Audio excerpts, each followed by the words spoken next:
People look at the Shia Muslims and ask the same question. Why are they always crying? Why are they always mourning? And what type of religion teaches people to grieve about something that happened over 14 centuries ago? If all you've ever seen is clips online, it's a fair question. But let me ask you something. Why do people visit the graves of people they loved decades after they're gone? Why do nations build memorials? Why do we tell stories about people we wish we could have met? Because remembrance is one of the most human things to do. We remember the people whose sacrifices changed us. We remember the people whose stories deserve to live longer than they ever did. So the question isn't really why Shia Muslims remember Karbala. The question is, why wouldn't we? Imam Hussain alayhi salam, the beloved grandson of the Prophet, peace be upon him, a man who stood for truth when silence would have been safer, a man who knew exactly what it would cost him, his companions, his family, his children, his life.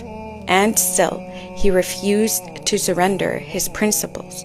If someone claims to love the Prophet, peace be upon him, how could the suffering of his family mean nothing to them?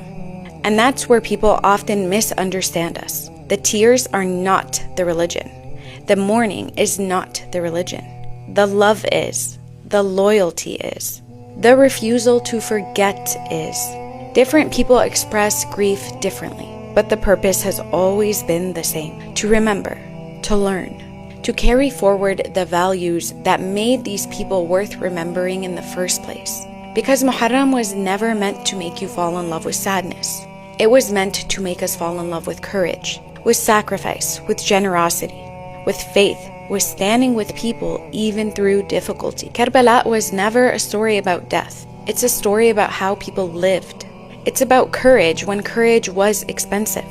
It's a story about faith when faith was difficult. It's a story about standing for what's right, even if it costs you everything. We don't cry because Imam Hussain died.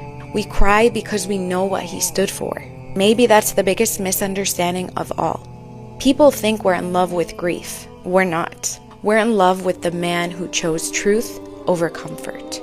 And every generation after him is still being tested with the same choice: truth or comfort.